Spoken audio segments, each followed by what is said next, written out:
Bible ప్రకారము 5 గంభీరమైన ప్రకటనలు చేయబడ్డాయి. ఈ 5 అసమానమైన ప్రకటనలే, 5 ఆశ్చర్యకరమైన ప్రకటనలే, 5 అవసరమైన ప్రకటనలే, 5 అద్వితీయమైన ప్రకటనలే, 5 అతి శ్రేష్టమైన ప్రకటనలే, 5 ఆత్మ సంబంధమైన ప్రకటనలే. దాంట్లో మొదటిది యేసు ప్రభు యొక్క పుట్టుక ప్రకటన, announcement of the birth of Jesus Christ. Luka సువార్త 2:10-11 మనం చూస్తాం. ఇదిగో ప్రజలందరికీ కలుగు మహా సంతోషకరమైన సువార్తమానం నేను మీకు తెలియచేస్తున్నా, దావీదు పట్టణమందు రక్షకుడు మీ కొరకు పుట్టి ఉన్నాడని ప్రభువైన క్రీస్తు దానికి ఇదే మీకు ఆనవాలు. ఒక శిశువు పొత్తిగుడ్డలతో చుట్టబడి పశువుల తొట్టిలో పరుండబెట్టబడి ఉండుట మీరు చూచెదరు. ఆయనే ప్రభువైన యేసు క్రీస్తు. కనుక ప్రపంచ మానవ కోటికి అవసరమైన మొదటి సార్వత్రికమైన ప్రకటన, universal announcement, the birth of Christ, Yesu ప్రభు యొక్క పుట్టుక. రెండవది the death of Jesus Christ, Yesu ప్రభు యొక్క మరణము సార్వత్రికమైన ప్రకటన చేయబడుతూ వచ్చింది. లూకా సువార్త 23:46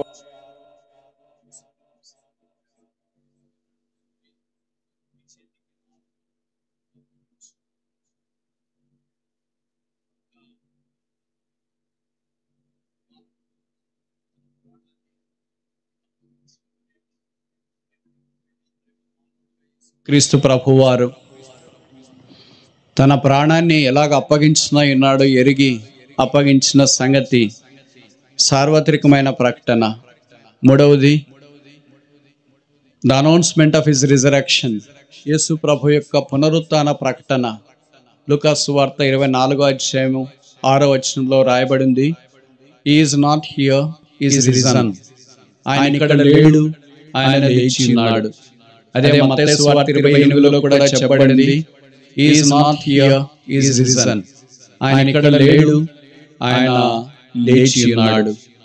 యేసు ప్రభు యొక్క పునరుత్థానము కూడా అశేషమైన సార్వత్రిక మానవ కోటికి ఒక గంభీరమైన ప్రకటన. నాలుగవది యేసుక్రీస్తు ప్రభువారు తిరిగి రెండోసారి రాబోతున్న రాకడను గురించి ప్రకటన 1:7 చెప్పబడింది. The second coming of Jesus Christ. Behold, I will come quickly. ఇదిగో నేను త్వరగా వచ్చుచున్నాను. ఇది 4వ ప్రకటన. 5వది ఆఖరిది ప్రకటన గ్రంథం 19వ అధ్యాయం కింద వచనాలలో చూస్తే, సర్వాధికారి అయిన దేవుడు ఏలుచున్నాడు. The Lord God reigneth. ఆయన మానవాకారాన్ని భూమి మీద జన్మించి దేవుడుగా సింహాసనం మీద రాజ్యం వెళ్ళేది. ఈ 5 సార్వత్రిక ప్రకటనలు మానవ కోటికి చాలా ప్రాముఖ్యమైనవి, శ్రేష్టమైనవి. దాంట్లో ఈ దినము రేపు ఒక ప్రకటన గురించి మేము తెలియచేస్తున్నాం. అదే యేసుక్రీస్తు ప్రభు యొక్క మరణము, the death of Jesus Christ. Yesu యొక్క మరణము మానవ జాతికి అవసరమా? ఒక మరణాన్ని గురించి మానవుడు మాట్లాడగలడా? ఒక మరణం మానవ జీవితానికి మంచిదా, శుభమా, అశుభమా? మరణం మానవ జీవితానికి క్షేమమా, క్షామమా? ఇలాంటి కొన్ని ప్రశ్నలు పదే మన మనసులో దొర్లుతూ ఉంటాయి. అయితే 6000 సంవత్సరాల మానవ చరిత్రలో మరణాన్ని గురించి మొట్టమొదటిసారి తన నోటి నుండే ప్రకటించిన ఒకే ఒక వ్యక్తి యేసుక్రీస్తు ప్రభువు. ఆ మరణం ఎలాంటిదో కూడా ప్రకటించిన ఏకైక వ్యక్తి యేసుక్రీస్తు ప్రభువు. ఆ మరణ ప్రభావం ఏంటో తెలియచేయటానికి ముందుకు వచ్చింది ఒకే ఒక వ్యక్తి, యేసుక్రీస్తు ప్రభువు. ఆ యేసు యొక్క మరణం మానవ కోటికి జీవాన్ని, ఆశీర్వాదాన్ని తీసుకుని వచ్చింది. ఏమి ఆ మరణం యొక్క విశిష్టత? దేవుడు మానవుడిగా ఈ భూమి మీదకి దిగి వచ్చి ఎందుకు మరణించాలా? దేవుడుగానే ఉంటే పరలోక రాజ్యంలో సరిపోదా? దేవుడు మానవుడిగా ఈ భూమి మీదకి ఎందుకు దిగి రావాలా? బైబిల్ సెలవిస్తుంది, నరుల చెడుతనం భూమి మీద గొప్పదనియు వారి తలంపుల్లోని ఊహలనియు కేవలము చెడ్డవని ఎల్లప్పుడూ దేవుడు చూచెను. పాపాత్ముడైన మానవుడు పడి చెడిపోయి పాతాళం వైపు పరుగులు తీస్తూ వినాశనకరమైన దుస్థితిలో ఉన్నప్పుడు, జీవితాన్ని భంగం చేసుకుని ఏం చేయాలో తెలియని పరిస్థితిలో లోకం వైపు పరుగులు తీస్తున్న మానవుణ్ణి పాప క్షమాపణ చేత ఆశీర్వదించి హృదయాన్ని శుద్ధీకరించి పరిశుద్ధునిగా చేసి పరలోక రాజ్యంలో ప్రవేశపెట్టాలనే గొప్ప సంకల్పముతో దేవుడు మానవుడిగా ఈ భూమి మీదకి దిగి వచ్చాడు. అసలు దేవుడు ఏంటి? మానవుడికి భూమి మీదకి దిగి రావడం ఏంటి? మానవుడు దేవుడి దగ్గరికి వెళ్ళలేడా? మానవుడు దేవుడి దగ్గరికి వెళ్ళడం ఎప్పుడు వీలవుతుంది? సాధారణంగా మనుషుడు అనుకుంటాడు, నేను దేవుని దగ్గరికి వెళ్ళగలను. ఒక మానవుడు ఇంకొక మానవుని దగ్గరికి, ఒక ఆఫీసర్ దగ్గరికి వెళ్ళాలంటేనే, ఒక కలెక్టర్ గారిదో, ఒక రాజకీయ నాయకుడు, ఒక అధికారి దగ్గరికి వెళ్ళాలంటే చాలా ప్రోటోకాల్స్ ఉంటాయి, పద్ధతులు ఉంటాయి. వారిని కలవాలని వెళ్ళినప్పుడు బహుశా కలవడం చాలా సందర్భాల్లో కుదరకపోవచ్చు. దాన్ని బట్టి వాళ్ళు కలవాలనే ఆశ కూడా మనం కోల్పోయి నిరాశలోనికి జారిపోతూ ఉంటాం. మరి మనుషుడు దేవుణ్ణి కలవలేడా? మనుషుడు దేవుణ్ణి దర్శించలేడా? 1967 సంవత్సరం అనుకుంటా మనుషుడు మొట్టమొదట చంద్రమండలం మీద కాలు పెట్టాడు. అమెరికా దేశంలోని నాసా నుండి వారు అంతరిక్ష నౌకను ప్రయోగిస్తే అక్కడ కాలు పెట్టిన వ్యక్తి నీల్ ఆర్మ్స్ట్రాంగ్, ఎడ్విన్ ఆల్డ్రిన్. ఆ ఇద్దరు కాలు పెట్టినప్పుడు చంద్రమండలం మీద ఒక మనుషుడు కాలు పెట్టడానికి అంత సమయం అయితే, ఇంకా మన భారతదేశంలో మనం అందరం కాలు పెట్టాలంటే చంద్రమండలం మీద ఎప్పుడు సమయం కావాలా? దేవుడు చేసిన సార్వత్రికమైన సృష్టిలో సౌర కుటుంబం ఒక చిన్న అణవంత సౌర కుటుంబంలో ఉన్న చంద్రుడు సామాన్యమైన చంద్రుని దగ్గర కాలబెట్టడానికే అన్ని సంవత్సరాలు తీసుకుంటే, ఇంకా మనం ఆ ప్రయత్నంలోనికి రాకుండా ఉంటే, చంద్రమండలము సృజించిన దేవుడైన యేసుక్రీస్తు ప్రభు దగ్గర చేరి ఆయన దర్శించడం మానవుని తరం అవుతుందా? అందుకే మానవుడు దేవుణ్ణి చేరుకోవడం దుస్సాధ్యం. చూడండి, మన దగ్గర ఏదైనా కొద్దిగా డబ్బులు ఉన్నాయనుకోండి, ఒకవేళ హైదరాబాద్కి వెళ్ళాలా, ఇక్కడ నుండి హైదరాబాద్కి వెళ్ళాలంటే కొన్ని డబ్బులు ఉండాలా, కొంత టైం ఉండాలా, కొంత భాష కూడా వచ్చిండాలా. అలాగే ఢిల్లీకి వెళ్ళాలనుకోండి, ఇంకా ఎక్కువ డబ్బులు కావాలా, ఇంకా ఎక్కువ భాష రావాలా, ఇంకా ఎక్కువ తెలివి ఉండాలా. ఢిల్లీ కాకుండా అమెరికాకి వెళ్ళాలనుకోండి, ఇంకా ఎక్కువ డబ్బులు ఉండాలా, ఇంకా ఎక్కువ పరిచయం ఉండాలా. ఈ భూమి మీదే ఒక ఊరి నుండి ఇంకొక ఊరికి వెళ్ళటానికి ఇంత అవసరమైతే, భూమి మీద ఉన్న మానవుడు పరలోక రాజ్యంలో ఉన్న దేవుని దగ్గరికి వెళ్ళటానికి ఎంత అవసరం? ఇది సాధ్యమయ్యే పని అంటారా? ఇది సాధ్యం కాదు గనక దేవుడే మానవాకారాన మానవుని మధ్యలోనికి దిగి వచ్చినాడు. దాన్నే క్రిస్మస్ అనే పర్వదినంగా, పండుగగా మానవ భక్త కోటి జ్ఞాపకం చేసుకుంటూ ఉంది. దేవుడు మనుషుడిగా ఎందుకు రావాలా? మనుషుడిగానే ఉంటే సరిపోలేదా? దేవుడిగానే అక్కడే ఉంటే సరిపోలేదా? అదొక ఊరు. ఆ ఊర్లో తండ్రి, కుమారుడు ఉన్నారు. కుమారుడు బీటెక్ చదువుతున్నాడు. ఇలాగ వీకెండ్ శని ఆదివారాలు సెలవు వచ్చినప్పుడు వాళ్ళ అంతా అన్నాడు, నాన్న మన ఇంట్లో చాలా ఎలకల బాధ, ర్యాట్స్ ఎక్కువైపోయింది. కొన్ని పుస్తకాలు తినేస్తున్నాయి, బట్టలు కూడా తినేస్తున్నాయి, డబ్బులు కూడా కొట్టేస్తున్నాయి. అందుకే సంతకెళ్ళి ఎలకల మందు తీసుకొని వస్తా అన్నాడు. సరే తీసుకురారా అన్నాడు. సంతకెళ్ళాడు. ఎలకల మందు విస్తారంగా సంతలో దొరుకుతుంది కదా, తీసుకుని వచ్చినాడు. సరదాగా ఎలకలు ఎక్కడ ఉంటాయి, వాళ్ళ ఇంట్లో రంధ్రాలు తెలుసు కదా, అక్కడ ఎలకల మందు అన్నంలో కలిపేసి అక్కడ పెట్టేశాడు. విచిత్రం ఏంటంటే, ఎలకలు మనకంటే చాలా తెలివైనవి. పిల్లి ఉంటే ఎలక బయటికి పొరపాటు కూడా రాదు. కుక్కలుంటే ఎలకలు బయటికి పొరపాటు కూడా రాదు. మందు పెడితే అది పొరపాటు కూడా వాసన చూస్తాయి. అందుకే మనకి ఇంజెక్షన్ వేయాలంటే మొదట ఎలకలకి వేసి సక్సెస్ అయితేనే మనకి వేస్తారు. వ్యాక్సిన్ కూడా కరోనాది మొదట ఎలకలకి వేసిన తర్వాత సక్సెస్ అయినందుకే మనకి వేసారు. ఏదైనా మొదట ఎలకల మీద ప్రయోగం చేస్తారు. కారణం ఏంటంటే, మనకి ఎలకలకి చాలా అవినాభావ సంబంధం ఉందని. కోతులకు మాత్రం చేయరు. ఇప్పుడు జరిగిన సంగతి ఏంటంటే, ఎలకల మందు తీసుకుని వచ్చి వాళ్ళ ఇంట్లో ఎక్కడెక్కడ ఎలకలు ఉంటాయో, రంధ్రాలు ఉంటాయో అక్కడ పెట్టాడు. ఎలకలు అస్సలు బయటికి రాలేదు ఆ రోజు. పైపెచ్చి ఏం జరిగిందంటే, తన ఊహించని జరిగింది. వాళ్ళ ఇంట్లో చీమలు ఆ వరుసగా క్రమము తప్పకుండా ఎక్కడ మందు పెట్టారో అక్కడికి వచ్చి అన్నం తింటూనే చచ్చిపోతున్నాయి. వరుసగా మందు వస్తూనే ఉంది, లైన్లు వరుసలు వస్తుంది కదా. అయ్యో చీమలు చనిపోతున్నాయి ఏంటి, నేను పెట్టింది ఎలకల మంద కదా, ఎలకల కొరకు పెడితే చీమలు వచ్చేస్తున్నాయి, చనిపోతున్నాయి ఏంటి, అని చీమలు వచ్చి ఆ మందు తినకుండా ఎంతో ప్రయత్నం చేశాడు, కానీ అవి నీళ్లు పోస్తూ ఉంటే పైనుండి గోడ పైనుండి వస్తాయి, అక్కడి నుండి తీసేస్తుంటే ఇంకొక దగ్గర నుండి వస్తాయి. మొత్తానికి ఎన్ని ప్రయత్నాలు చేసినా చీమలు వచ్చి మందు తిని చనిపోవడం ఆగలేదు. పిల్లోడు చాలా దిగులుతో ఉన్నాడు. వాళ్ళ నాన్నగారు వచ్చి అడిగాడు, ఏమైందిరా చాలా దిగులుతో ఉన్నావంటే, నేను ఎలకలు చావాలని మంద తీసుకుని వచ్చి పెడితే ఎలకలు బయటకు ఒక్కడు కూడా రాకుండా ఉన్నా కానీ చీమలన్నీ వచ్చి చచ్చిపోతున్నాయి, నాకు బాధ వేస్తుంది నాన్న అన్నాడు. మరి ఎలకలు రావట్లేదు ఎలాగో, ఈ చీమలన్నా చనిపోకుండా ఆపాలనుకుంటున్నాను, ఏం చేయమంటావు అని అన్నాడు. చీమలు ఆపాలంటే ఆపలేవురా, నీవు కూడా చీమల యొక్క రూపంలోనికి వెళ్ళి ఆ భాషలో చెప్తేనే అవి ఆగుతాయి. అలాగే మనుష్యుడు కూడా పాపం వైపు పరుగులు తీస్తూ, బైబిల్లో రాయబడింది, నీతిమంతుడు లేడు, ఒక్కడైనా లేడు, అందరినూ త్రోవ తప్పిపోయేది. అలాగ గొర్రెల వలె ఏకముగా చెదిరిపోయి ఉన్నప్పుడు, పాపం వైపు పరుగులు తీస్తున్నప్పుడు, పాపం వైపు వెళ్ళొద్దు అని ఆపటానికి మనుషుడు చేసే ప్రతి ప్రయత్నం విఫలమైనప్పుడు, దేవుడే మానవాకారాన్ని భూమి మీదకి దిగి వచ్చి మానవుని పాపము నుండి తప్పించడానికి ఇష్టపడ్డాడు. ఆయన పేరే యేసుక్రీస్తు ప్రభు. ఆ కారణం చేత యేసుక్రీస్తు ప్రభువారు దేవుడై ఉండే మానవుడిగా ఈ భూమి మీదకి దిగి వచ్చినాడు. ఆయన దైవ మానవుడు, ఆయన దేవుడే మానవుడిగా వచ్చినాడు. మనుషుల పాప క్షమాపణ కొరకై దేవుడే మానవాకారాన ఈ భూమి మీదకి దిగివచ్చి పాపం లేనివాడిగా జన్మించి పాపం లేనివాడిగా జీవించి పాపములన్నీ మోసుకుంటూ కొరకై శిలువ మీదకి వెళ్ళాడు. యేసుక్రీస్తు ప్రభు యొక్క శిలువ మరణం అసమానమైనది, అద్వితీయమైనది. అది అప్పటిదప్పుడే జరిగింది కాదు, అది ప్రవచనాత్మకమైనది. ఆయన శిలువ వేయబట్టానికి ఏ నేరము చేయలేదు.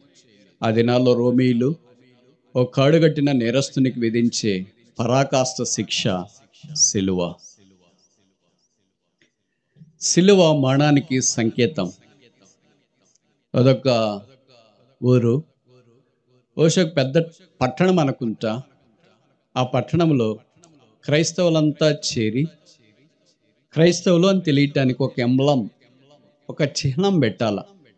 ఏం చిహ్నం పెట్టాలా అని ఆలోచించడానికి ఆరంభిస్తే రకరకాల మనుషులు రకరకాల చిహ్నాలు సలహాల రూపంలో వెల్లడి చేసినారు.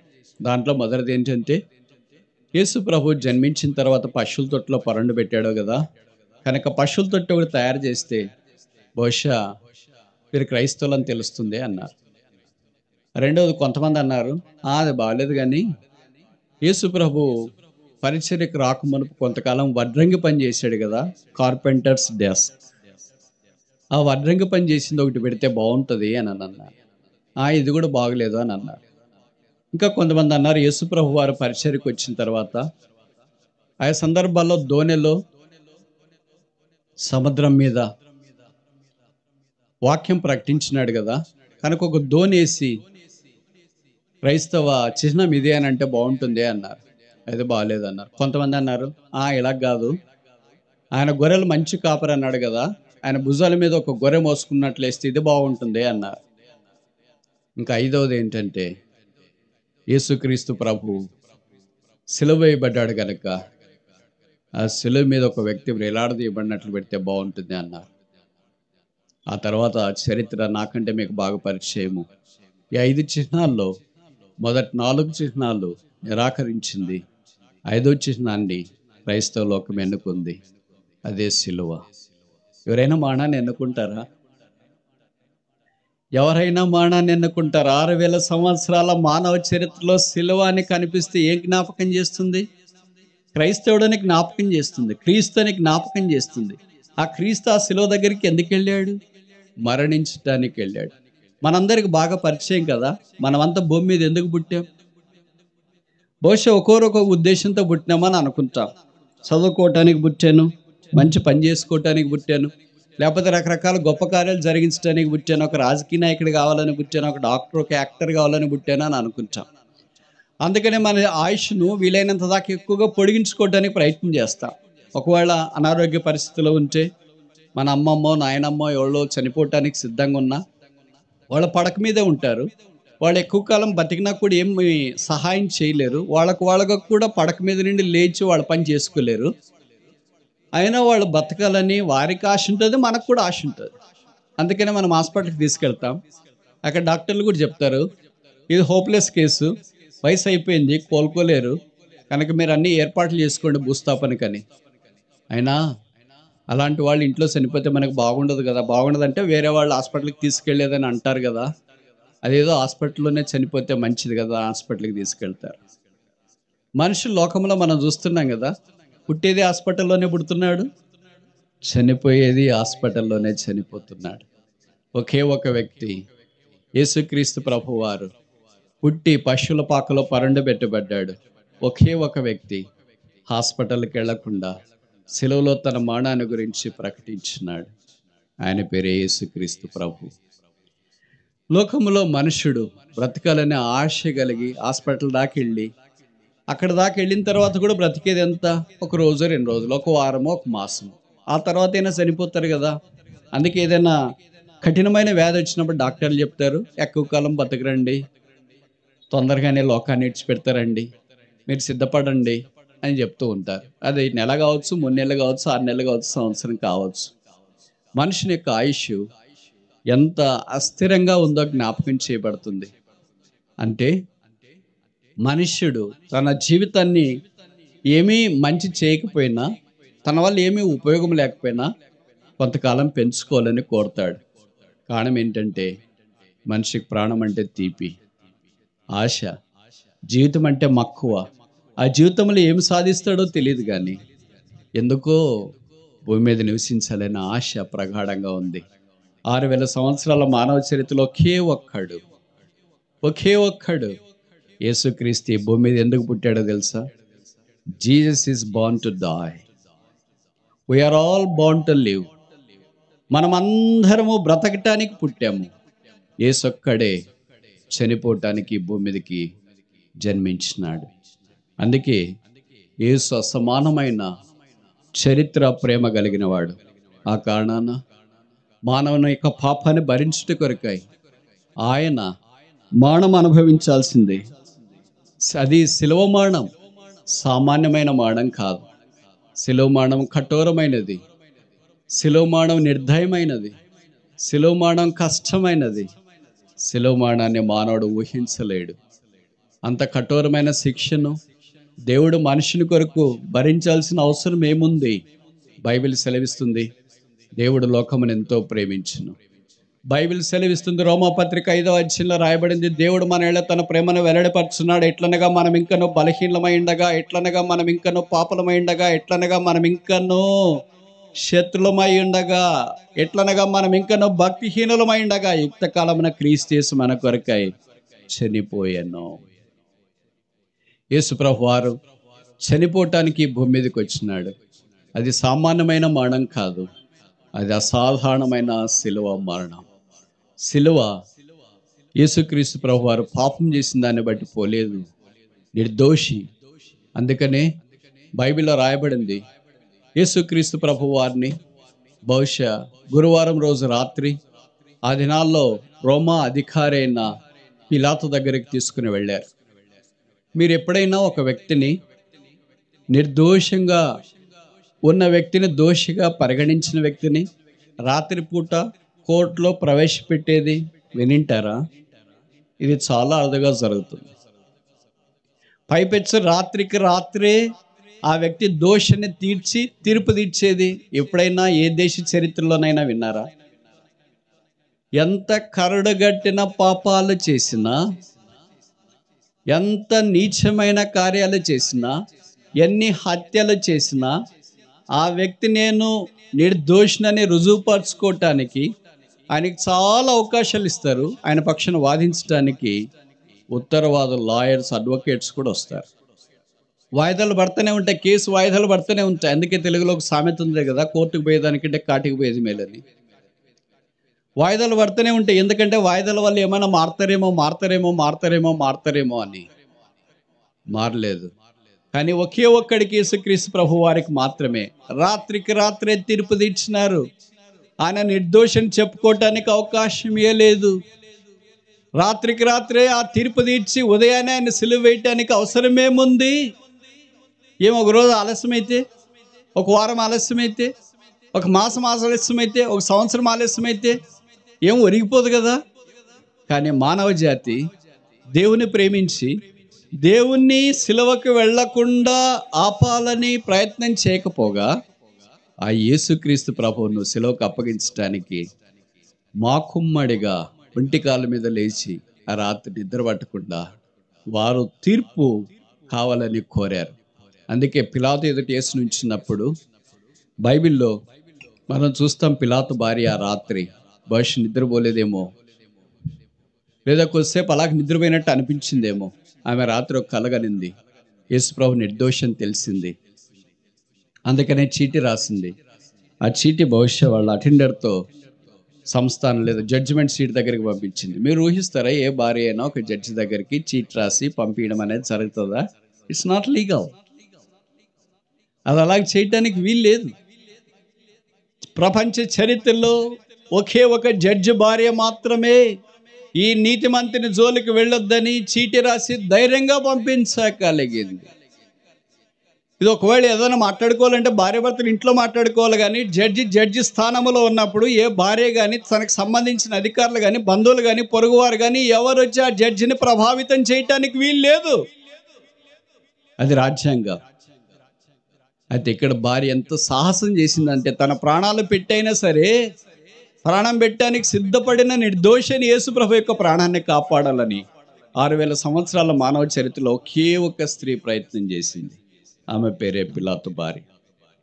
ఎందుకు ఆమె పేరు పరిశుద్ధాత్ముడు రాయలేదు?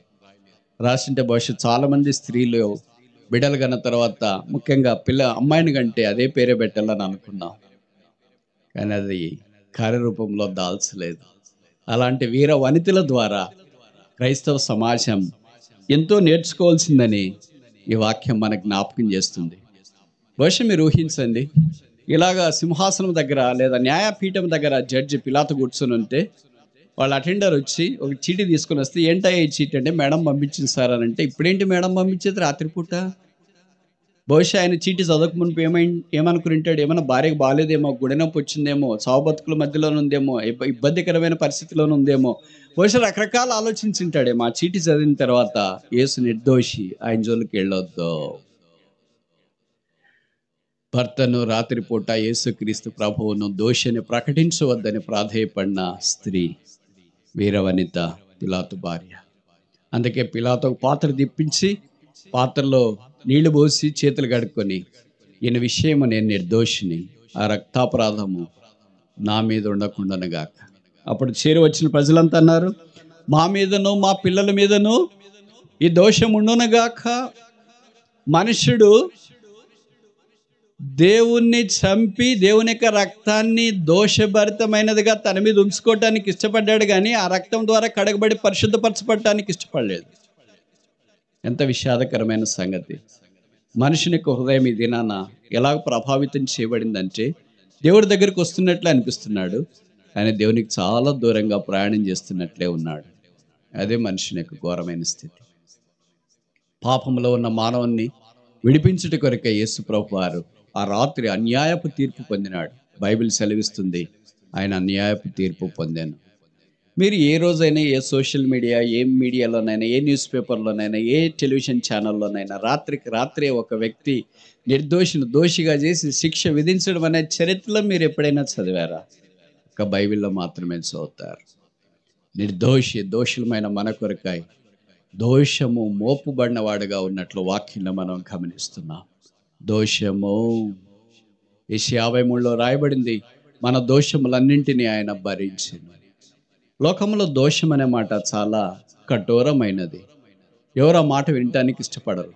బహుశా మీరు ట్రాన్స్ఫర్ అయ్యి ఊరు వచ్చారనుకోండి, ఎక్కడో మీకు చాలా 3 బెడ్డెడ్ ఫ్లాట్ కనిపించింది, చాలా బాగుంది అని చెప్పారు.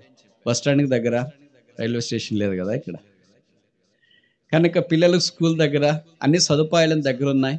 అసలు పవర్ పోదు, పవర్ కట్ లేదు, తర్వాత నీళ్లు కొరత లేదు, చాలా తేలిక 5,000 రూపాయలు అని చెప్పారు అనుకోండి. వెంటనే మనం అడ్వాన్స్ ఇచ్చి ఈ ఇల్లు నాకే కావాలని అనుకుంటాం. సరే, ఒక 5,000 అంటే 5,000 అడ్వాన్స్ ఇచ్చి ఇంటికి ఇంటికి దిగి వచ్చారనుకోండి. వెంటనే మీకు ఎవరైనా పరిచయం వాళ్ళు కనిపించినారు. ఏంటండి ఇలాగ వచ్చేసారంటే, నాకు ట్రాన్స్ఫర్ అయిందండి ఇక్కడికి, అందుకనే ఫ్యామిలీ షిఫ్ట్ చేస్తాం అనుకున్నాను అని. మరి ఏమైందంటే, ఇల్లు ఎతకటానికి వచ్చాను బాడుగ కొరకు.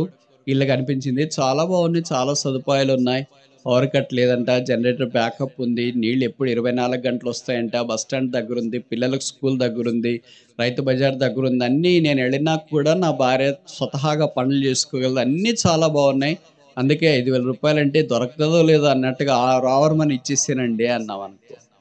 అప్పుడు వాళ్ళ మెల్లకి చల్లకి చావు కబురు చెప్పారనుకో, ఆ ఇంట్లో దోషం ఉందండి, చేరినోళ్ళు ఎవరో ఒకరు చచ్చిపోతున్నారు అని. ఇప్పుడు ఆ ఇంట్లో వెళ్తారా? అది ఊరికే ఇస్తామండి, మీకు అద్దె కూడా లేదు, ఫ్రీగానే ఇస్తామన్నా కూడా ఎవరైనా వెళ్తారా? వెళ్ళరు. ఎందుకని? ఇంట్లో దోషం ఉంది. మానవుడు ఏం చెప్తున్నాడంటే, ఇంట్లో దోషం ఉందని చెప్తాడు, వీధిలో దోషం ఉందని చెప్తాడు, పక్కన దోషం ఉందని చెప్తాడు, ఊర్లో దోషం ఉందని చెప్తాడు, ఆఫీస్లో దోషం ఉందని చెప్తాడు, మూలకు దోషం ఉందన్నాడు, పైన దోషం ఉందన్నాడు, అంత దోషం ఉందన్నాడు. బైబిల్లో రాయబడింది, దోషం ఎక్కడ లేదు, మనుషునిలో ఉంది.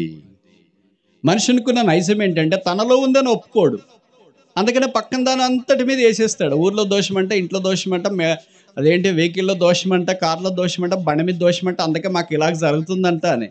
దోషం అక్కడ లేదమ్మా, దోషం హృదయంలో ఉంది. బైబిల్ సెలవిస్తుంది, మనుషుని హృదయం మోసకరమైనది, ఘోరమైన వ్యాధి గలది, దానిని గ్రహించగలవాడు ఎవడు? ఆ మనుషుని హృదయం యొక్క దోషాన్ని తీసివేట కొరకై నిర్దోషని యేసు ప్రభువారు దోషము భరించటానికే శిలువ మీదకి వెళ్ళాడు. ఈ విషయాన్ని మనుషుడు గ్రహించక ప్రతి దాని మీద దోషం మోపి తాను మాత్రం నిర్దోష అన్నట్లుగా బయటికి షాప్ చేసుకోవడము మనుషుని యొక్క వేషధారణకు నిలువెత్తని నిదర్శనం. అయితే మనుషుడు అలాగే జీవిస్తూ ఉంటే పాతాళం వైపు పరుగులు తీస్తూ తన జీవితాన్ని అగమ్య గోచరంగా మార్చుకోవడం దేవుడికి ఇష్టం లేదు. అందుకే నిర్దోషని యేసు ప్రభువు మనందరి దోషాలు భరించట కొరకై ఆ రాత్రి అన్యాయపు తీర్పు నొందినాడు. అది శుక్రవారం ఉదయకాలం దాదాపు 6 గంటలకు తీర్పు విడుదల చేసినారు. తీర్పు విడుదల చేసిన వెంటనే ఇమ్మీడియట్ ఎఫెక్ట్. చూడండి, ఎక్కడైనా ఇలా జరుగుతుందా? మీకు ట్రాన్స్ఫర్ ఇచ్చినారనుకోండి, అర్ధరాత్రి ఇస్తారా? ఇచ్చిన తర్వాత జాయినింగ్ టైం ఇస్తారు కదా, అన్ని వెసులుబాట్లు కల్పిస్తారు కదా ఉద్యోగస్తులకు కానీ రాజకీయ నాయకులకు కానీ. ఒకవేళ రాజకీయ నాయకులు ఎలక్షన్లో పోటీ చేస్తుంటే నామినేషన్ ఇచ్చిన తర్వాత విత్డ్రా చేసుకోవడానికి కూడా టైం ఉంటుంది కదా. ప్రతి వ్యక్తికి ప్రతి దాంట్లో టైం ఉంటుంది. ఒకే ఒక్క వ్యక్తికి మాత్రము సాతానుడు సమయం ఇవ్వకుండా చేస్తూ వచ్చినాడేమో, ఆయన యేసుక్రీస్తు ప్రభు. ఉదయకాలం 6 గంటలకు ఆయన సిలువ వేయటానికి పిలాతు అప్పగించినాడు. 6 నుండి 9 దాకా ఆయన యెరూషలేము వీధుల్లో ఊరేగిస్తూ ఆయన మీద సిలువ మోసి యెరూషలేముకు అల్లంత దూరాన్ని ఉన్న కల్వరి కొండ మీద తీసుకుని వెళ్ళారు. అప్పుడు ఆ సిలువ మీద ఆయన పడుకోబెట్టి చేతుల్లో మేకులు, తల మీద ముళ్ళ కిరీటం ఉంచి ఆ సిలువను ఒక్కసారిగా భూమికి ఆకాశానికి మధ్యలో నిలువబెట్టారు. దైవమా, ఇది ఏమి ప్రేమ! పాపం ఎరుగని యేసు మన కొరకై సిలువలో పాపముగా చేయబడ్డాడు. మన పాపములన్నింటినీ ఆయనే భరించడానికి ఇష్టపడ్డాడు. ఒక మనుషుడు పాపం చేస్తున్నాడంటే ఒకే ఒక దాంతో పాపం చేయడు. అందుకే మనిషి ఏమంటాడంటే, కళ్ళతో పాపం చేసినా, చేతులతో పాపం చేసినా, కాళ్ళతో పాపం చేసినా. ఎలాగ చేస్తావు కళ్ళతో పాపం? ఒకే అవమే పనిచేస్తుందా పాపం చేసినప్పుడు? అలాగ లేదు. ఉదాహరణకి ఏదో కాని సినిమా నువ్వు చూస్తున్నావు అనుకో, చూడాలి అని అనుకున్నావు అనుకో, కళ్ళు ఒకటే చూస్తాయా? కళ్ళు ఆ సినిమా చూసేటప్పటికి టాకీస్కి వెళ్ళాలంటే మొదట నువ్వు ఎక్కడో వాల్ పోస్టరో ఏదో ప్రొమోనో చూసిండాల.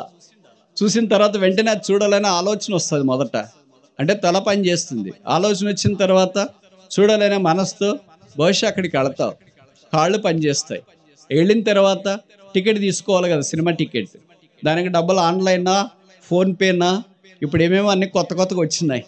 బహుశా అవన్నీ వాడాల్సిందే కదా, అవి కూడా పనిచేస్తాయి కదా. ఇప్పుడు ఆన్లైన్ పనిచేస్తుంది, నీ ఫోన్పే పనిచేస్తుంది, మొబైల్ కూడా పనిచేస్తుంది. టికెట్ తీసుకున్న తర్వాత వెళ్ళి నువ్వు కూర్చుంటావు, అంటే నీ శరీరం అంతా పనిచేస్తుంది. ఒక మనిషి పాపం చేసేటప్పుడు ఒక అవయంతో కాదు పనిచేసేది, దేహం అంతటితో పాపము చేస్తున్నాడు.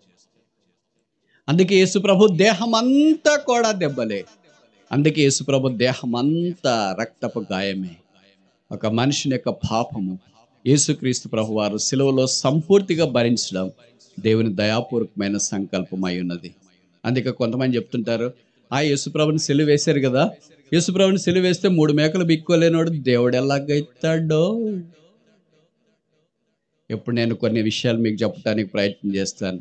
3 మేకులు కొట్టేవాడు మనుషుడు, 3 మేకులు కొట్టించుకున్న తర్వాత దాన్ని పీక్కునేవాడు మనుషుడు. ఆ 3 మేకుల మీద వేలాడదీయబడేవాడే రక్షకుడు. ఆయన పేరు యేసుక్రీస్తు.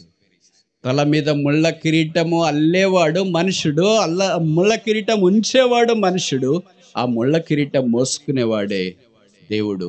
ఆయన పేరు యేసుక్రీస్తు. చేతుల్లో మేకులు, దేహమంతా కోడా దెబ్బలు. దెబ్బలు దేనికి కొడతారు? మన పిల్లల్ని ఒక్క దెబ్బ కొట్టినా మనము భరించలేకపోతామే. ఉదాహరణకి మన పిల్లలకి అనుకోండి, సెలవులు ఉన్నప్పుడు ఏదో చిన్న చిన్న పిల్లలు క్రాయం తీసుకుని గోడ మీద ఏదో గీతలు రాస్తుంటారు, లేకపోతే ఏదో లెక్కలు రాస్తారు, ఏబిసిడీలు రాస్తారు. గోడ అంతా పాడైపోతుంది. మనం అంటాం రాయొద్దురా, కావాలంటే పుస్తకంలో రాయి, పలకల్లో రాయి అని చెప్తాము.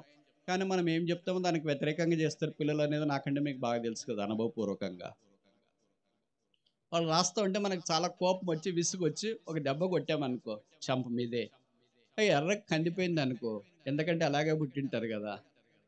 కందిపోతేనే మన కడుపు అంతా తరక్కుపోయినట్టు అయిపోతుంది. అయ్యో వెళ్ళి పడిపోయినాయి. వాడు వెళ్ళి అద్దం దగ్గర చూస్తాడు, మమ్మీ నీ పేగులు తరక్కుపోయి కొడక దగ్గరికి వెళ్ళి బహుశా చేతులు పట్టుకొని సారీరా ఇంకెప్పుడు కొట్టనురా, సారీరా ఎప్పుడు కొట్టనురా. 9 నెలలు మోసి కన్నా నీకు, నీ కుమారునికి పొరపాటు చేసినప్పుడు ఒక దెబ్బ కొడితేనే నీ పేగులు తరక్కపోతే, దేవుడు తన కుమారుడైన యేసుక్రీస్తు ప్రభువాన్ని భూమి మీదకి పంపించిన తర్వాత నీ దోషైన యేసుక్రీస్తు ప్రభు మీద రోమా సైనికులు కోడాలు తీసుకొని కొడుతుంటే ఆ తండ్రి యొక్క హృదయం తల్లడిల్లిపోయింది అనుకుంటా. ఒక దెబ్బ, 2 దెబ్బల, 3 దెబ్బల, బత్తెంతో కాదు, బెల్ట్తో కాదు, స్కేల్తో కాదు. మన పిల్లలు పొరపాటు చేస్తే కొట్టడానికి వాడే సాధనాలు ఇవి. యేసుక్రీస్తు ప్రభు వారు పొరపాటు చేయలేదు, పాపం అసలే చేయలేదు. పాపముగా చేయబట్టానికి ఇష్టపడి మన కొరకు ఆ శిలువలో వధించబట్టానికి ఇష్టపడ్డాడు గనుక ఆయన దేహమంతా కూడా దెబ్బలు 1, 2, 3, 4, 5 లోకంలో మనం చూస్తుంటాం కదా. దేన్ని కొడతారండి? పొలాలు విత్తటానికి ఎద్దులు తీసుకెళ్తారు. ఆ ఎద్దులుకునే లక్ష్యం ఏంటంటే నేరుగా సాల ప్రకారం వెళతాయి. ఆ సాల తప్పిపోవు. కానీ ఎద్దు సాల తప్పిపోతుందేమో అన్నట్లుగా ఒక దోమతర కర్ర లాంటిది పట్టుకొని ఉంటారు విత్తనం విత్తేటప్పుడు. ఆ ఎద్దు కురిక కర్ర చూపిస్తే అది మామూలుగా స్ట్రైట్ అయిపోద్ది. ఆ ఎద్దులంటే ఆ రైతుకి ఎంతో ప్రాణం. అలాగే గొర్రెలు మోపే వ్యక్తి ఉన్నాడు అనుకోండి, గొర్రెలను తీసుకెళ్తా ఉంటాడు. దాన్ని కొట్టడానికి ఒక పెద్ద కర్ర తీసుకోడు. అంతెందుకు, మీరు దారివెంట పోయేటప్పుడు బాతలు చూసింటారు కదా, బాతలు మందలు తీసుకెళ్తుంటారు. వాటిని కొట్టడానికి ఒక పెద్ద కర్ర తీసుకోడు. ఒక చిన్న దోమతెర కర్రకి చివరిలో ప్లాస్టిక్ కాగితం కట్టించాడు. ఆ ప్లాస్టిక్ కాగితంతో అటు ఇటు అంటాడు. తన యొక్క జంతువులకు బాతులు కాసేవాడే ప్లాస్టిక్ కాగితంతో కొట్టడానికి ధైర్యం చేయకపోతే, తన గొర్రెలను కాసేవాడే తన గొర్రెలను ఒక కర్రతో కొట్టడానికి ధైర్యం చేయకపోతే, తన పొలాన్ని దున్నే ఎద్దులను కర్రతో కొట్టడానికి ఒక రైతు సాహసించకపోతే, ఒక తల్లి కుమారుని చేత్తో కొట్టడానికి సాహసించకపోతే, పాప అయిన మానవుని యొక్క పాపం భరించడానికి దిగి వచ్చిన యేసుక్రీస్తు ప్రభువు వారిని కరుడగట్టిన రోమా సైనికులు కొరడాలతో కొడుతుండగా దేవుడు దాన్ని భరించినాడు. బైబిల్లో రాయబడింది యెషయా 53లో, అతనిని నలగగొట్టుట యెహోవాకు ఇష్టమాయెను. కొట్టడం వేరే, నలగ కొట్టడం వేరే. దేన్ని కొడతాం? మన పిల్లలు పొరపాటు చేస్తే ఒక దెబ్బ 2 దెబ్బలో కొడతాం. దేన్ని నలగొడతాం? పిల్లల్ని నలగొట్టము, కుటుంబ సభ్యులు నలగొట్టము. ఒకవేళ ఏదైనా విషపు జంతువు వచ్చింది, ఒక తేలు వచ్చింది అనుకోండి, ఒక పాము వచ్చింది అనుకోండి, దాన్ని మెల్లగా మన పిల్లల్ని కొట్టినట్టు, చా ఇక్కడికి ఎందుకు వచ్చావు, గెడౌట్ అని పంపేము. దానికి పెద్ద హంగామోడి క్రియేట్ చేస్తాం. తేలొచ్చింది, పాము వచ్చింది. వాళ్ళ కర్ర తీసుకొని వస్తాడు, ఆ కర్ర ఎరిగిపోయే కర్ర. ఇలాగ అన్ని తీసుకొని వచ్చిన తర్వాత దాన్ని చంపినారు అనుకోండి, ఇంకా తోక కదిలిస్తూ ఉంటుందా పాము. ఇంకా ఇది బతికున్నట్టుందిరా, దాని తల చిదగదొక్కండి. అప్పుడు దాని తల మీద బాగా చిదగదొక్కేసి తీసుకెళ్ళి బయట పడేస్తారు. మీకు ఇది బాగా సామెత కూడా తెలుసు కదా, బలవంతమైన సర్పం బలహీనల చేత చిక్కి చావెదా సుమతి. ఎంత పెద్ద సర్పమైన సామాన్యమైన చీమలు పడితే అలాగే చనిపోతుంది. విషపు దాన్ని మాత్రమే నలగగొడతాం. యేసుక్రీస్తు ప్రభువులో ఏ విషయం ఉంది? పరిశుద్ధత అనేది తప్ప. యేసులో ఏ పాపం ఉంది? దైవత్వము తప్ప. యేసులో ఏ నేరం ఉంది? దయ తప్ప. యేసుక్రీస్తు ప్రభులో ఏ ఈర్ష్య ఉంది? కనికరం తప్ప. యేసులో ఏ అసూయ ఉంది? ప్రేమ తప్ప. పాపాత్ముడైన మానవుని కొరకాయి యేసుక్రీస్తు ప్రభు వారిని 39 దెబ్బలు కొట్టి ఆ శిలువ మీదకి ఉంచినారు. అంతటితో ఆగిపోలేదు. చివరికి ఆ శిలువలో ఆయన వ్రేలాడుతూ బాధను అనుభవిస్తుండగా కరడుగట్టిన ఒక రోమా సైనికుడు ఈట తీసుకొని వచ్చి, ఈట దేనికి పొడుస్తారు? ఎవరైనా గ్రామస్తులు ఉన్నారా? అంత పట్టణస్తులేనా? బహుశా రాత్రిపూట పొలాల్లో రాయలసీమలో కొన్ని తోటలు ఉంటాయి, అరటి తోటలు, తర్వాత వేరుశెనగ తోటలు, ఇలాంటి తోటలు ఉంటాయి. అడవి పందులు వస్తాయి రాత్రి. ఈ అడవి పందులు అంత తేలిగ్గా మాటినవని ఈటి తీసుకెళ్తారు. ఒక్కసారి ఈట పంది మీదకి అలాగే వదిలేసి అడవి పంది మీదకి, అది అలాగే ప్రాణాలతో తలటిల్లిపోయి ప్రాణం కోల్పోయి అలాగే పడిపోద్ది. ఒక క్రూర జంతువును చంపటానికి ఈట తీసుకుని వెళ్తారు. యేసుక్రీస్తు ప్రభు వారు ఆ శిలువ మీద వేలాడుతున్నప్పుడు ఒక క్రూర జంతువా? కరికరం గల దేవుడా? ఎవరి మీదకి ఈటే? మీ దగ్గరున్న పెట్ డాగ్స్ ఉన్నాయి కదా, కొంతమంది మీరు కుక్కలు పెంచుకుంటారు మీ ఇంట్లో. ఏ రోజైనా దాని దగ్గరికి ఈటి తీసుకుని వెళ్ళిన వాళ్ళు ఉన్నారా? కొన్ని పశువులు చూసింటారు, గేదెలు. ఎద్దులు చూసింటారు, ఎవరైనా ఈటి తీసుకుని వెళ్ళారు? ఎవరైనా మీకు కనపడి కూడా ఈటి తీసుకుని వెళ్ళారు. లోకరక్షకుడైన యేసుక్రీస్తు ప్రభు దగ్గరికి మానవుడు ఏం తీసుకుని వెళ్ళాడంటే ఈట తీసుకుని వెళ్ళాడు. మానవుడికి యేసుక్రీస్తు ప్రభువారు ఎలా కనిపిస్తున్నాడు? హానికరమైన వ్యక్తిగా కనిపిస్తున్నాడేమో. అందుకే ఆ ఈటతో ఆయన్ని చంపివేయాలని అక్కడికి వెళ్ళాడు. మనుషుడా, దేవుణ్ణి చంపటానికి ధైర్యం చేస్తావా? మనుషుడా, దేవుణ్ణి కొట్టడానికి ధైర్యం చేస్తావా? మనుషుడా, దేవుణ్ణి సిలువ వేయటానికి ధైర్యం చేస్తావా? మనుషుడా, దేవుని ప్రాణం తీయటానికి ముందుకెళ్తావా? ఇది నా మనుషుని యొక్క దుస్థితి అదే. ప్రభుకు స్తోత్రాలు. దేవుడి కరుణా సంపన్నుడై ఉండి పాపాత్ముడైన మానవుని యొక్క పాపాలు క్షమించుట కొరకై ఆయనే ప్రవచనాత్మకంగా క్రియాపూర్వకమైన సందేశాన్ని వెల్లడి చేయట కొరకై శిలువలో దీనుడిగా రిక్తుడిగా వేలాడదీయబడ్డాడు. అందుకే శిలువలో పలికిన మొదటి మాట, తండ్రి వీరేమి చేయించున్నారో వీరెరుగరు గనుక వీరిని క్షమించుము. తండ్రి చేత ఆరంభించబడింది ఆ మాట. యేసుక్రీస్తు ప్రభువారు 3.5 సంవత్సరాల పరిచర్య జీవితంలో దేవుణ్ణి తండ్రి తండ్రి తండ్రి అనే సంబోధించినాడు. ఒక్క సిలువలో ఒక్క సందర్భంలో మాత్రమే దేవా అన్నాడు. అదే, నా దేవా నా దేవా నన్ను ఎందుకు చేయి విడిచి. తండ్రితో ఆరంభించినాడు, తండ్రి అనే మాటతో ముగించినాడు. కానీ మధ్యలో మాత్రం దేవుడు అంటే తండ్రి కుమారుల యొక్క సంబంధం పాపాన్ని బట్టి తెగినట్లు తాత్కాలికంగా అనిపిస్తుంది. అందుకే నా దేవా నన్ను ఎందుకు చేయి విడిచితివి. ఆకాశ మహాకాశాల పట్టజాలని దేవుడు శ్రీమంతుడు సర్వాధికారి సకల సృష్టికి యుగములకు రాజు అయిన యేసుక్రీస్తు ప్రభువారు దేవునితో పాటు సమాన భాగ్యము కలిగిన వాడు. కాలం సంపూర్ణమైనప్పుడు మానవాకారాన్ని భూమి మీదకి దిగి వచ్చి నిత్యత్వం మొదలుకొని నిత్యత్వం దాకా తండ్రి యొక్క మహిమలో పాలు పొందిన వాడై ఉండి శిలువలో మానవుని యొక్క పాపాన్ని మోసుకున్న కారణం చేత ఆ తండ్రితో ఎడబాటు తాత్కాలికముగా శిలువలో చేయబడింది. కారణం ఏంటంటే తండ్రికి శత్రులమైన మనము, దేవునికి దూరస్తులమైన మనము, దేవునికి చెడిపోయి భ్రష్ట జనముగా జీవిస్తున్న మనము ఆ దేవునితో సమాధాన స్థితిలోనికి రావట కొరకై యేసుక్రీస్తు ప్రభువారు శిలువలో మన కొరకై రక్తము కార్చి చనిపోయి సమాధి చేయబడి తిరిగి 3వ దినాన్ని లేచినాడు. కారణము లేని గాయాలు ఎవరికి? హేతు లేని దెబ్బలు ఎవరికి? కోడ దెబ్బలు ఎవరి కొరకు? బల్లెపోటు ఎవరి కొరకు? ఉమ్మి ఎవరి కొరకు? అవమానం ఎవరి కొరకు? వేదన ఎవరి కొరకు? గాయాలు ఎవరి కొరకు? రక్త ప్రవాహం ఎవరి కొరకు? ముళ్ళ కిరీటం ఎవరి కొరకు? దేవదూతల కొరకు యేసు ప్రభు వారి శిలువలో వేలాడదీయబడలేదు. పాపి అయిన మానవుని కొరకే శిలువలో వేలాడదీయబడ్డాడు. ఈ దినాల్లో ఎవరైనా మనుషులు దానం చేయటానికి ముందుకు వస్తే బహుశా రకరకాలైన దానాలు చేయొచ్చు, కానీ రక్తదానం కూడా చేయటానికి ఇష్టపడవచ్చు, కానీ ప్రాణదానం చేయటానికి ముందుకు వచ్చేవారు కనబడరు. ఒక సత్పురుషుని కొరకు ఇంకొక వ్యక్తి ప్రాణం పెట్టడానికి బహుశా ధైర్యం చేస్తాడేమో, కానీ ఒక దుర్మార్గుని కొరకు ఒక సత్పురుషుడు ప్రాణం పెట్టడం అనేది సాధ్యమా? అదే బైబిల్ సెలవిస్తుంది. అదే దేవుని ప్రేమ. ఒక పాపి కొరకు పరిశుద్ధుడు ప్రాణం పెట్టడం సాధ్యమా? అదే బైబిల్ సెలవిచ్చే యేసు యొక్క మరణం. ఒక భూమి మీద ఉన్న మానవుని కొరకు పరమందున్న దేవుడు ప్రాణం పెట్టడం సాధ్యమా? అదే బైబిల్ సెలవిస్తుంది. అది యేసుక్రీస్తు ప్రభువులోనే సాధ్యంగా చేయబడింది. ఆ కాలము సంపూర్ణమైనప్పుడు పాపముల చేత బంధించబడిన మానవుని విడిపించి పరలోక ఆశీర్వాదంలోనికి తీసుకుని వచ్చుట కొరకాయి దేవుడు మానవుడిగా ఈ భూమి మీదకి దిగి వచ్చి శిలువ మీదకి వెళ్ళి శిలువలో మన శిక్ష అంతటిని మోసుకొని వ్యసనాక్రాంతుడిగా, వ్యాధిని అనుభవించిన వాడిగా, స్వరూపమైన సొగసైన లేనివాడిగా చేయబడి, వికారుడిగా మార్చబడి, రక్తము కార్చి చనిపోయి సమాధి చేయబడి, తిరిగి 3వ దినాన్ని లేచి మహామహోనకు కుడి పార్శ్వమున ఆసీనుడైన యేసుక్రీస్తు ప్రభు యొక్క ప్రేమ మానవ జ్ఞానమునకు మించింది.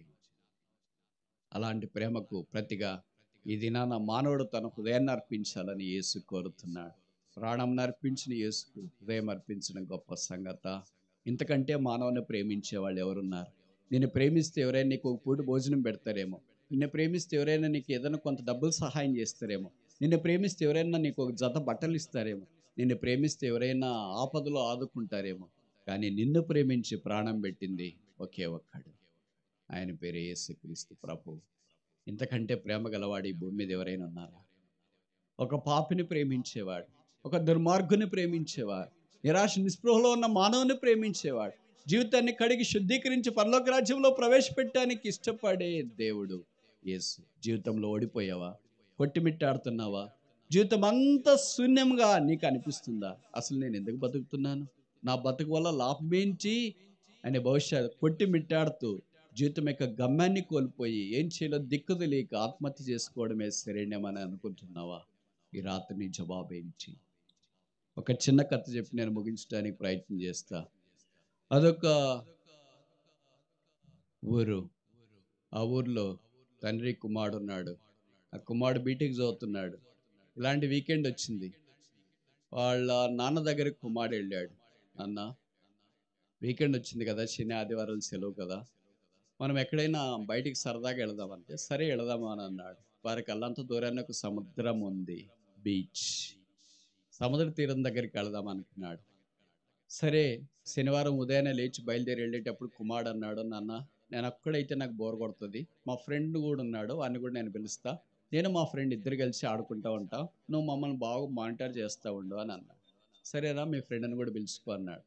ఆ ఫ్రెండు యవనస్తుడు వాళ్ళ నాన్నగారు ముగ్గురు కలిసి అల్లంత దూరాన్ని ఉన్న సముద్రం దగ్గరికి, బీచ్ దగ్గరికి వెళ్ళారు. ఆ బీచ్ దగ్గర ఆ ఇద్దరు పిల్లలు యవనస్తులు ఆడుకుంటూ ఉన్నారు.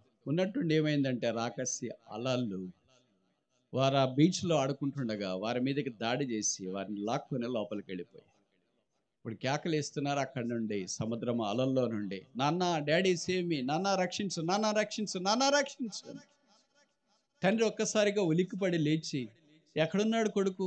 ఇద్దరు కేకలు వినిపిస్తున్నాయి. కుమారుడి కేక్ వినిపిస్తుంది, కుమారుని యొక్క స్నేహితుని కేక్ వినిపిస్తుంది. ఇప్పుడు ఇద్దరిలో మొదట ఎవరిని కాపాడాలా? ఎవరిని కాపాడాలా? ఈ తండ్రి అనుకున్నాడు, నా కుమారుడు ఇంకోసేపు ఉంటాడు, ఎందుకంటే నా కుమారుడే స్నేహితుని తీసుకొని వచ్చినాడు కనుక వాని ప్రాణం పోతే మా వల్ల ప్రాణం పోయిందని అనుకుంటారు కనుక నా కుమారుని స్నేహితుని మొదట నేను కాపాడతా అని సముద్రంలోకి అలాగే ఎదురు దూకాడు. అలల్లో కొట్టుమిట్టాడుతున్న కుమారుని స్నేహితుని పట్టుకున్నాడు, భుజం మీద వేసుకున్నాడు, ఒడ్డుకు వచ్చినాడు. అలాగా వస్తున్న రాకసి అలలు చూస్తున్నాడు. నా కుమారుడు చేయక్కడన్నా కనిపిస్తుందేమో, లేదా వచ్చేస్తాడేమో అని చూస్తున్నాడు. ఉన్న పాటున అలలు వచ్చి కాలం తాకాయి. సముద్రం బీచ్ దగ్గర నిలబడుండే అలలు వచ్చి కాలం తాకుతుంటే ఏదో తాకింది కదా అని అనుకున్నట్లు అనిపించింది. ఒక జంతువేమో అని కళ్ళు కిందకి పెట్టి చూచాడు. ఆయన కాళ్ళ దగ్గర కుమారుని శవం పడింది. అలల్లో కొట్టుకొని వచ్చింది. తన భుజం మీద కుమారుని స్నేహితుడు ప్రాణంతో ఉన్నాడు. తన కాళ్ళ దగ్గర తన కుమారుడు చనిపోయి శవముగా తేలాడు. ఈ కథ కట్ చేస్తే దేవుని యొక్క అద్భుత ప్రేమకు ఇదొక చిన్న ఉదాహరణ. యేసుక్రీస్తు ప్రభు వారు మనల్ని రక్షించుట కొరకై ఆయన మరణం పొందటానికి ఇష్టపడ్డాడు. అందుకే దేవుడు తన కుమారుని శిలువకు అప్పగించి మనల్ని తన భుజం మీద ఎక్కించుకొని ఈ ప్రాణంతో కాపాడి జీవప్రాప్తులుగా చేసిన జీవాధిపతిగా ఉన్నాడు. ఇంతకంటే ప్రేమించే దేవుడు ఎవరున్నారు? ప్రాణం పెట్టేవారు ఎవరున్నారు?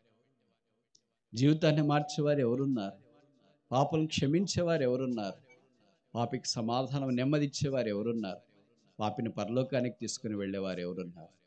ఒకే ఒక వ్యక్తి, ఆయన పేరే యేసుక్రీస్తు ప్రభు. ప్రభు అయిన యేసునందు విశ్వాసం ఉంచుము, అప్పుడు నీవును నీ ఇంటి వారును రక్షణ పొందుదురు. ఈ యేసు ప్రేమకు సాటైన ప్రేమ ఈ లోకము లేదు.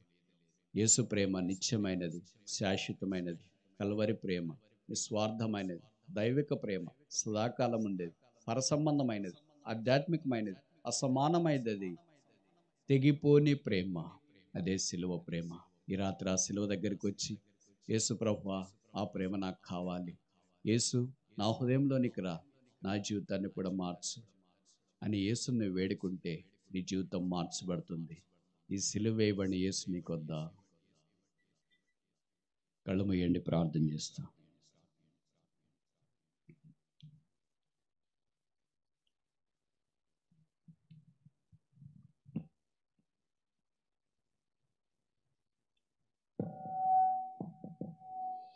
యేసు ప్రభు ప్రేమ స్వరూపి. అందుకే పాపులమైన మానవుల్ని ప్రేమించి ఆయన ప్రేమను వెల్లడి చేయట కొరకే శిలువలో రక్తము కార్చి చనిపోయి సమాధి చేయబడి తిరిగి 3వ దినాన్ని లేచి సజీవుడ ఈ దినాన్ని చేతులు చాప ఆహ్వానిస్తున్నాడు. ప్రయాసపడి భారం మోసుకుంటున్న సమస్త జనులారా నా దగ్గరండి, నేను మీకు విశ్రాంతిని కలుగ చేస్తాను.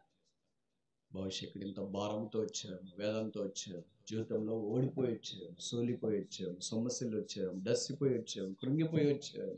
నా జీవితాన్ని ఎవరు బాగు చేస్తారు? నాకు పీస్ ఆఫ్ మైండ్ ఎవరిస్తారు? నాకు సమాధానం ఎవరిస్తారు? నాకు నెమ్మది ఎవరిస్తారు?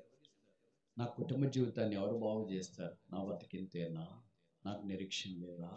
నాకు పరలోకం లేదా? నాకు పాపక్షమాపణ లేదా? నాకు ఆనందము లేదా అని బహుశా ఆవేదనతో ఉన్నావు. ఈ రాత్రి నీకు ఇవ్వబడిన శుభ సందేశం, యేసు నిన్ను ప్రేమిస్తున్నాడు. యేసు నీ పాపాలు క్షమిస్తాడు. యేసే సమాధానం, యేసే శాంతి, యేసే నెమ్మది, యేసే పరలోకానికి మార్గం, యేసే సంతోషం అనుగ్రహించేవాడు, యేసే మహిమా స్వరూపి, యేసే మహిమా నిరీక్షణ ఉన్నాడు. ఆ యేసును స్వీకరిస్తే జీవితం మార్చబడుతుంది. ఇది హృదయమందు కలిగే ప్రక్రియ.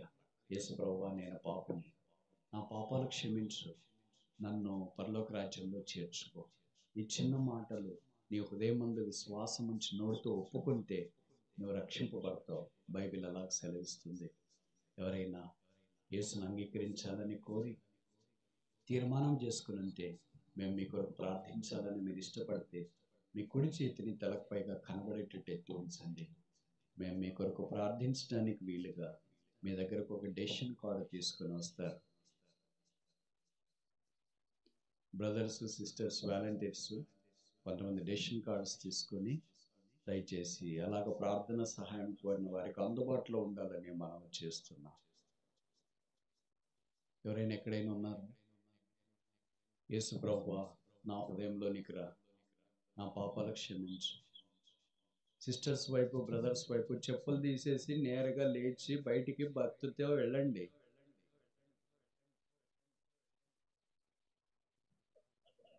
బ్రదర్స్ వైపు, సిస్టర్స్ వైపు కొంతమంది చెప్పులు తీసేయండి, తల మీద ముసుగేసుకొని ఏం సమస్య పోరు, ఏం బాధ కాదు. వెనక వైపు కొంతమంది సిస్టర్స్, ముందు వైపు కొంతమంది బ్రదర్స్, పక్కన వైపు కొంతమంది బ్రదర్స్. యేసు ప్రభువా, నా హృదయంలోనికి రా, యేసు నా జీవితాన్ని మార్చు, యేసు నా పాపాలు క్షమించు అని కోరేవారు ఎవరైనా ఉంటే మేము మీ కొరకు ప్రార్థన చేయడానికి వీలుగా మీ కుడి చేతిని తలకు పైగా కనబడేటట్టు ఎత్తి ఉంచాలి. మేము మీ కొరకు ప్రార్థిస్తాం. ఎవరైనా ఎక్కడైనా ఉన్నారా? ఎవరైనా ఎక్కడైనా ఉన్నారా?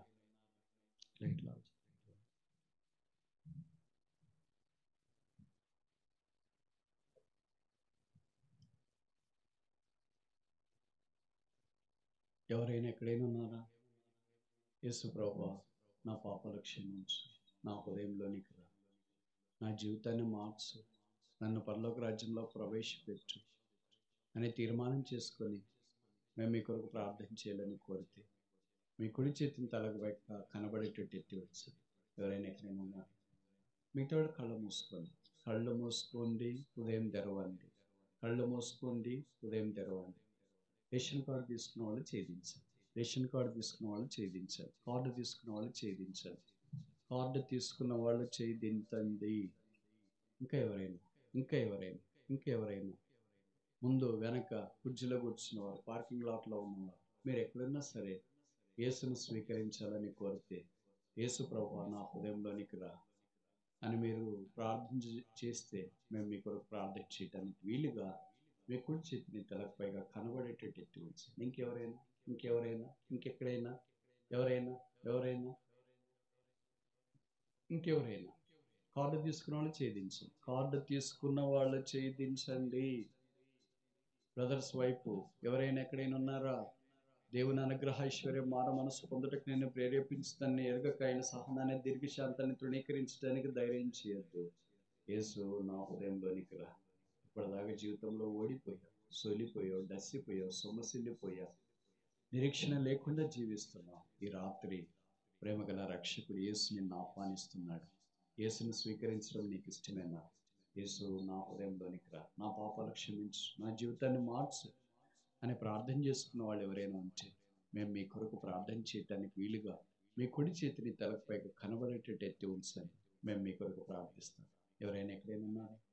ఎవరైనా ఎవరైనా ఎవరైనా ఎవరైనా ఈ మీటింగ్లు నీ కొరకే, ఈ ప్రార్థనలు నీ కొరకే, ఈ కోడికలు నీ కొరకే, ఈ ఏర్పాటు నీ కొరకే, ఈ యేసు ప్రేమ నీ కొరకే, ఈ యేసు రక్తము నీ కొరకే, యేసు సమాధానము నీ కొరకే, యేసు జాలి నీ కొరకే, యేసు శిలువ నీ కొరకే.